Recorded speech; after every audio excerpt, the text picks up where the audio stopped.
Assalamualaikum warahmatullahi wabarakatuh. Pada kesempatan hari ini, kami dari kelompok 7 akan memaparkan materi mengenai analisis obligasi. Sebelum kita masuk pada penjelasan, kami akan memperkenalkan terlebih dahulu anggota kelompok kami, yaitu saya sendiri selaku moderator, Dinar Febriana Putri, NIM A1 C019064, dan anggota kelompok saya, Dewi Amri Anami, Dian Febriani, Diva Salsabila Farunisa, Dea Indah Puji Lestari, dan Diana Mega Pratiwi. Jadi, pada materi analisis obligasi ini akan terpaparkan materi penjelasan mengenai jenis-jenis obligasi, yield and duration, risiko dan return obligasi, serta keputusan membeli atau menjual efek obligasi. Sebelum kita masuk pada pembahasan jenis-jenis obligasi, saya akan jelaskan terlebih dahulu apa itu obligasi. Obligasi adalah surat utang jangka menengah maupun jangka panjang yang dapat diperjualbelikan. Obligasi berisi janji dari pihak yang menerbitkan efek untuk membayar imbalan berupa bunga atau kupon pada periode tertentu dan melunasi pokok utang pada akhir waktu yang telah ditentukan kepada pihak pembeli obligasi tersebut. Jadi, obligasi di sini memiliki beberapa jenis. Yang pertama itu jenis obligasi berdasarkan penerbitnya. Obligasi berdasarkan penerbitnya terbagi menjadi 3, yaitu pertama, corporate bonds adalah salah satu jenis obligasi yang dikeluarkan oleh perusahaan tertentu seperti pemerintah atau BUMN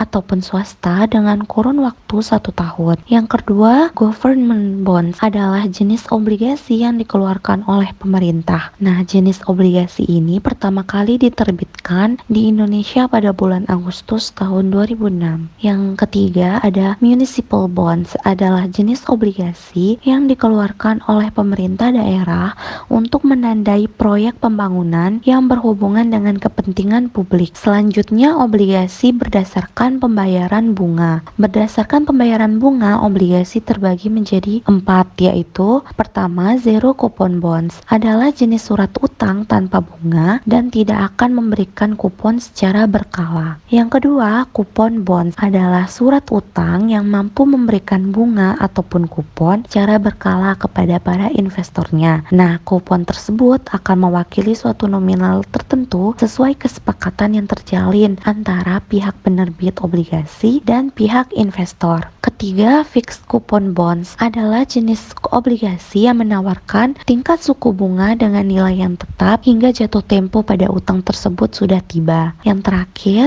yaitu floating coupon bonds. Jenis obligasi ini akan menawarkan kupon yang mampu berubah nilainya berdasarkan indeks pasar uang yang sedang berlaku. Nah, di dalamnya terdapat kupon batas nominal yang berarti kupon pertama yang pertama kali ditetapkan yang akan menjadi nilai besaran kupon minimal yang berlaku hingga jatuh tempo. Selanjutnya, obligasi berdasarkan hak penukaran atau opsi. Nah, dilihat berdasarkan hak penukaran atau opsi ini, obligasi terbagi menjadi 4 juga, yaitu pertama, convertible bonds adalah obligasi yang memberikan hak kepada pemegang obligasi untuk mengkonversikan obligasi tersebut ke dalam sejumlah saham milik penerbitnya. Kedua, ada exchangeable bonds yang merupakan obligasi yang memberikan hak kepada pemegang obligasi untuk menukar saham perusahaan ke dalam sejumlah saham perusahaan afiliasi milik penerbitnya. Yang ketiga, yaitu callable bonds adalah obligasi yang memberikan hak kepada emiten untuk memberi kembali obligasi pada harga tertentu sepanjang umur obligasi tersebut. Yang keempat, purable bonds yaitu obligasi yang memberikan hak kepada investor yang mengharuskan emiten untuk membeli kembali obligasi pada harga tertentu sepanjang umur obligasi tersebut. Selanjutnya, obligasi berdasarkan jaminan atau kolateralnya. Nah, di sini obligasi berdasarkan jaminan atau kolateralnya terbagi menjadi 2. Yang pertama, secured bonds adalah obligasi yang dijamin dengan kekayaan tertentu dari penerbitnya atau dengan jaminan lain dari pihak ketiga. Dalam kelompok ini termasuk di dalamnya adalah pertama guaranteed bonds, kedua mortgage bonds,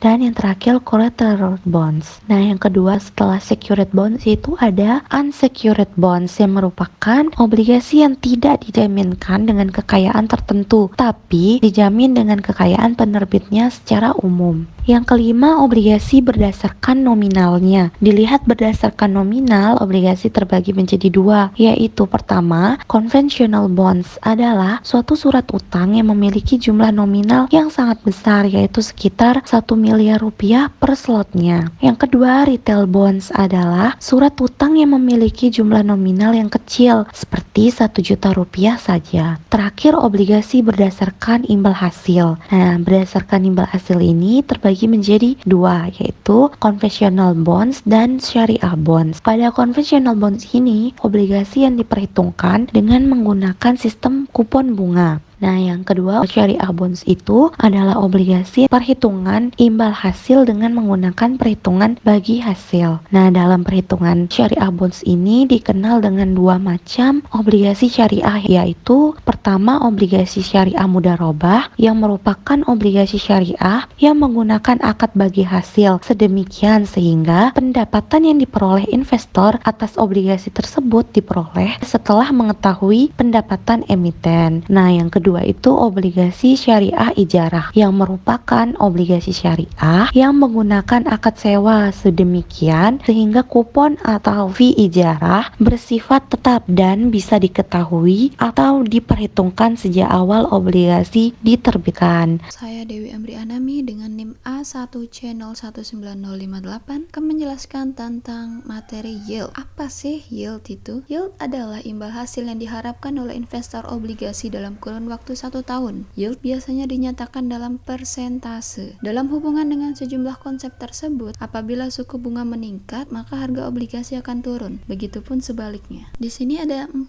cara untuk menghitung yield obligasi.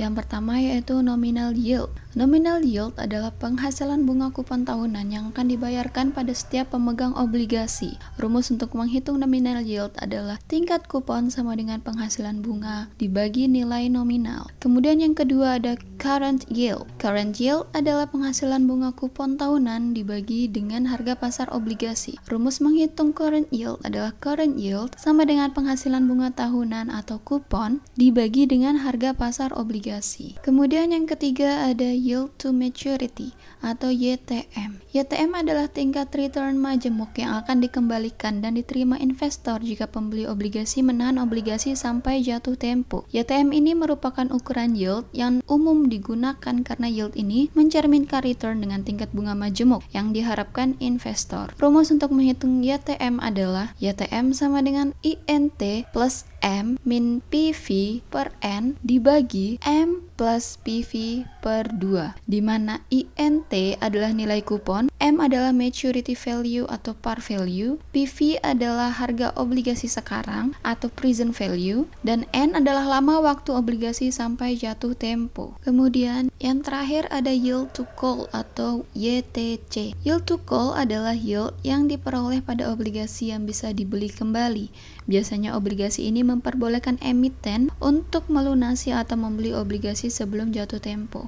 Rumus untuk menghitung YTC adalah YTC sama dengan AI plus CP min MP per NYC dibagi CP plus MP per 2. Di mana MP adalah harga obligasi sekarang, NYC adalah jumlah tahun sampai dengan yield to call terdekat, AI adalah pendapatan kupon per tahun, dan CP adalah call price obligasi. Ada pula realized yield. Realized yield adalah tingkat return yang diharapkan investor dari sebuah obligasi. Selain itu, realized yield ini bisa digunakan untuk mengestimasi tingkat return yang bisa diperoleh investor menggunakan strategi perdagangan. Kemudian kita masuk ke durasi. Durasi ini merupakan jumlah tahun yang diperlukan untuk bisa mengembalikan harga pembelian obligasi. Rumus untuk menghitung durasi adalah menggunakan durasi Macaulay. D sama dengan total atau sigma dari PV dikali CFT per P dikali T. di mana T adalah periode aliran kas diharapkan akan diterima, N adalah jumlah periode sampai jatuh tempo, PV kali CFT adalah nilai sekarang dari aliran kas pada periode T yang didiskonto pada tingkat YTM, P adalah harga pasar obligasi. Saya Diana Mega Pratiwi, NIM A1C019062 akan membahas tentang faktor penentu durasi. Lama durasi suatu obligasi akan ditentukan oleh 3 faktor, yaitu yang pertama, maturity obligasi. Maturity obligasi adalah jangka waktu obligasi. Yang kedua, pendapatan kupon. Pendapatan kupon adalah tingkat bunga yang dibayarkan oleh penerbit obligasi yang umumnya setiap 1, 3, 6 bulan atau tahunan sampai obligasi tersebut jatuh tempo. Yang ketiga, yield to maturity, yakni hasil yang diperoleh investor sampai dengan jatuh tempo. Dari ketiga faktor tersebut, hanya faktor maturitas saja yang mempunyai hubungan searah dengan durasi. Nah, arti penting dari konsep durasi adalah konsep durasi tersebut bisa menjelaskan kepada kita mengenai perbedaan antara umur efektif berbagai alternatif pilihan obligasi. Yang kedua, konsep durasi dapat digunakan sebagai salah satu strategi pengelolaan investasi, terutama strategi imunisasi. Yang ketiga, durasi dapat digunakan sebagai ukuran yang lebih akurat untuk mengukur sensitivitas harga obligasi terhadap pergerakan tingkat bunga, karena durasi sudah mengkombinasikan kupon dan maturitas obligasi. Untuk menghitung persentase perubahan harga obligasi karena adanya perubahan tingkat bunga tertentu, maka kita bisa menggunakan durasi yang sudah dimodifikasi dengan cara berikut. Yang pertama, kita akan mencarinya dengan rumus durasi modifikasian, yakni durasi modifikasian sama dengan durasi per 1 ditambah R, yang dimana R adalah yield to maturity obligasi. Lalu, kita menghitung persentase perubahan harga suatu obligasi akibat perubahan tingkat bunga pasar dengan rumus persentase perubahan harga sama dengan minus durasi modifikasi per 1 ditambah R kali persentase perubahan dalam yield to maturity.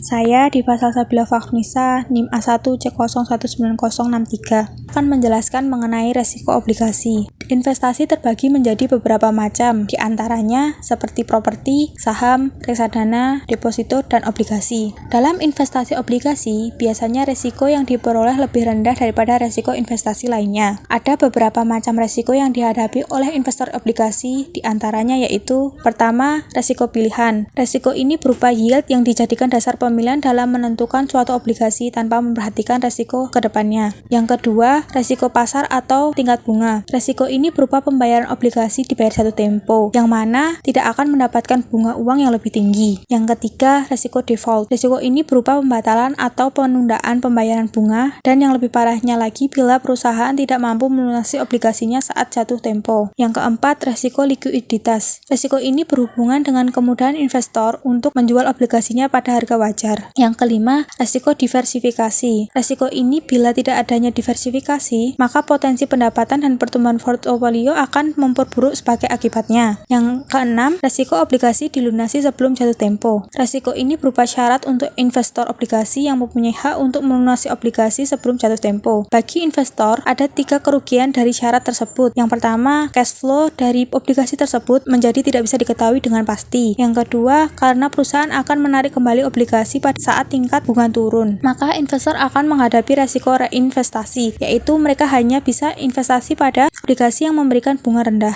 Yang ketiga, potensi kenaikan kapital dari obligasi akan berkurang karena harganya tidak akan naik melebihi harga yang ditetapkan untuk menarik kembali obligasi. Selanjutnya, strategi investasi obligasi. Dalam pengelolaan portofolio obligasi, ada 3 pendekatan atau strategi, yang mana pemilihan strategi tersebut digunakan kepada prevensi risiko, pengetahuan tentang pasar obligasi, dan tujuan dari investasi yang ingin dicapai oleh investor. Yang pertama, strategi pengelolaan pasif. Strategi ini berdasar pada asumsi bahwa pasar obligasi berbentuk efisien efisiensi semi kuat atau bahwa pasar dalam kondisi yang efisien, sehingga harga-harga sekuritas di pasar sudah ditentukan secara tepat sesuai dengan nilai intrinsiknya. Jadi, harga obligasi sekarang dipandang merefleksikan semua informasi yang tersedia untuk publik secara kuat atau dirasakan memiliki nilai yang layak di pasar dan memberikan return atau hasil yang setara dengan resiko yang terlibat. Strategi yang termasuk pendekatan pasif dalam pengelolaan portofolio obligasi adalah strategi beli simpan dan strategi mengikuti indeks pasar. 2. Strategi imunisasi. Strategi yang berusaha untuk melindungi portofolio terhadap resiko tingkat bunga dengan cara saling meniadakan pengaruh dua komponen risiko tingkat bunga, yaitu resiko harga dan resiko reinvestasi. Resiko harga merupakan resiko yang berasal dari hubungan yang terbalik antara harga obligasi dengan tingkat bunga, yang artinya semakin rendah tingkat bunga, maka harga obligasi akan semakin tinggi. Sedangkan resiko reinvestasi merupakan resiko yang berasal dari ketidakpastian mengenai tingkat investasi terhadap kupon yang akan diterima di masa yang akan datang. Masalah yang terjadi di strategi imunisasi yaitu resiko default and call, pergeseran tidak paralel berganda di kurva yield yang tidak horizontal, dan penyeimbangan ulang. Yang ketiga, strategi aktif. Strategi ini didasarkan pada asumsi bahwa pasar obligasi sangat tidak efisien, yang mana hal ini akan memberikan investor peluang untuk memperoleh return di atas rata-rata. Jadi, manajemen aktif didasarkan pada kemampuan manajer portofolio untuk mengidentifikasi obligasi yang salah dihargai atau menentukan saat yang tepat untuk membeli atau menjual di pasar obligasi dengan meramalkan tingkat bunga secara akurat. Perbedaan antara strategi pasif dan aktif dapat dilihat dari data yang diperlukan. Jika pada strategi pasif, data yang diperlukan sudah diketahui pada saat melakukan analisis. Akan tetapi, pada strategi aktif, data yang diperlukan belum diketahui dengan pasti karena sifatnya masih estimasi. Saya Dea Indah Puji Lestari, NIM A1C019060. Selanjutnya mengenai membeli atau menjual efek obligasi. Adapun di sini hal-hal yang dapat dijadikan sebagai suatu pertimbangan mengenai keputusan dalam membeli atau menjual efek obligasi, yaitu alasan-alasan kenapa sebaiknya berinvestasi di obligasi. Yang pertama, menerima pendapatan stabil dari pembayaran bunga dan adanya potensi keuntungan dari kenaikan nilai investasi dari harga pembelian. Hal ini sangat penting bagi beberapa investor untuk mendapatkan return secara reguler. Kita akan mendapatkan return yang konsisten apabila kita berinvestasi di obligasi. Yang kedua, membantu mendiversifikasi portofolio. Investasi di obligasi berpotensi membantu menstabilkan portofolio. Investasi obligasi menyediakan aliran pendapatan secara reguler, sebuah persyaratan penting bagi banyak investor yang lebih senior. Yang ketiga, mempertahankan modal. Beberapa obligasi seperti surat utang negara bisa membantu melindungi modal. Akan ada perasaan tenang yang tercipta ketika tahu bahwa modal tetap aman pada saat pasar bergejolak. Yang keempat, akses dana berdasarkan rencana keuangan. Likuiditas adalah salah satu pertimbangan utama bagi banyak investor. Kemampuan untuk mengakses dana sewaktu-waktu bisa menjadi salah satu faktor penentu kita memilih produk investasi. Yang kelima, menyimpan uang di obligasi lebih baik daripada menyimpan di bank. Kebanyakan dari investor melakukan hal ini dengan tujuan mereka tidak mau mengambil resiko sedikit pun dan mereka ingin dapat mengakses dana mereka secepatnya. Hal lainnya yang dapat dijadikan sebagai suatu pertimbangan yaitu untung rugi dalam membeli obligasi. Untung rugi dalam membeli obligasi sama halnya dengan berbagai instrumen investasi lainnya. Instrumen obligasi tentunya memiliki kekurangan dan kelebihan tersendiri. Adapun beberapa kelebihan jika kita membeli obligasi. Yang pertama, minim risiko. Obligasi termasuk instrumen yang cukup rendah risiko. Bahkan beberapa jenis obligasi tertentu seperti ORI atau surat utang negara memiliki risiko hampir 0%. Lantaran obligasi ini dikeluarkan langsung oleh negara. Yang kedua, aman. Transaksi pembayaran obligasi dijamin oleh Undang-Undang Nomor 24 Tahun 2002 atau Undang-Undang Nomor 19 Tahun 2008. Yang ketiga, keuntungan berupa bunga atau kupon. Investor akan menerima kupon yang nilainya lebih tinggi dari bunga deposito. Semakin panjang jangka waktu obligasi, maka semakin tinggi nilai kupon yang diberikan. Yang Yang keempat, keuntungan dari selisih harga beli obligasi. Investor juga bisa memperoleh keuntungan dari selisih harga jual dan beli yang dilakukan ketika diperdagangkan. Misalnya, harga awal obligasi adalah 100%, kemudian harga mengalami kenaikan menjadi 110%. Jika kita melakukan penjualan, maka kita memperoleh keuntungan sebesar 10%. Adapun beberapa kerugian atau kekurangan dari obligasi yaitu yang pertama, gagal bayar oleh penerbit obligasi. Risiko ini merupakan risiko utama, di mana jika kita membeli obligasi korporasi atau perusahaan tersebut mengalami bangkrut dan obligasi kita akan hilang. Yang kedua, rugi jika menjual sebelum jatuh tempo. Kita akan mengalami kerugian jika obligasi yang kita jual sebelum masuk waktu jatuh tempo karena harga jualnya lebih rendah dari harga belinya. Saya Dian Febriani, NIM A1C0191061 akan menjelaskan materi tentang jual beli obligasi. Yang pertama itu tahap membeli obligasi. Tahapan membeli dalam obligasi yaitu sebagai berikut. Pertama yaitu tahap membuka rekening, di mana pada tahap awal ini yang harus dilakukan dalam proses transaksi obligasi adalah memilih perusahaan sekuritas yang memiliki divisi fixed income yang dapat menangani pembelian dan penjualan obligasi. Dengan membuka rekening, kita bisa mendapatkan informasi perkembangan serta perdagangan obligasi pada setiap saatnya, sehingga kita dengan mudah dapat mengetahui pergerakan pasar obligasi secara akurat dan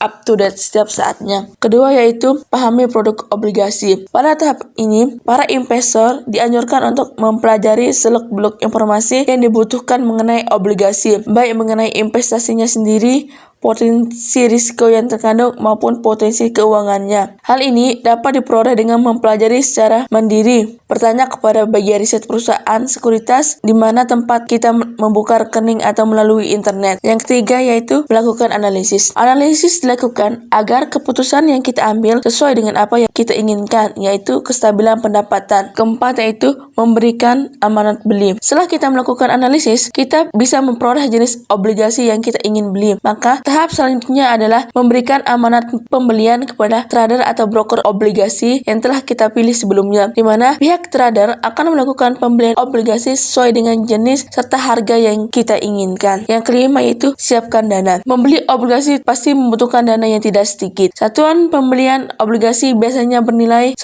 miliar sehingga sulit bagi para investor individu untuk dapat ikut berinvestasi dalam obligasi. Namun ada juga yang menawarkan satuan bernilai 50 juta atau 100 juta setelah amanat pembelian diajukan, yang mana sebaiknya dana tersebut sudah dialokasikan. Jangan sampai kita kena penalti karena keterlambatan dalam pembayaran dapat membuat kita mendapatkan sanksi. Yang keenam yaitu penyelesaian pembayaran obligasi, di mana pembayaran dana pembelian obligasi dilakukan melalui transfer ke rekening perusahaan sekuritas tersebut. Setelah pembayaran selesai, maka kita sebagai pembeli tinggal menunggu proses settlement atau transaksi tersebut. Selanjutnya yaitu tahap menjual obligasi. Tahapan-tahapan menjual obligasi sebagai berikut. Pertama, pilih waktu tepat untuk bertransaksi. Investasi obligasi di pasar sekunder memberikan kesempatan pada kita untuk melakukan transaksi jual dan beli obligasi kapan saja dan di mana saja, sehingga kita bisa mengatur sendiri kapan kita harus membeli dan kapan pula kita harus menjual obligasi yang kita pegang. Sebagai contoh,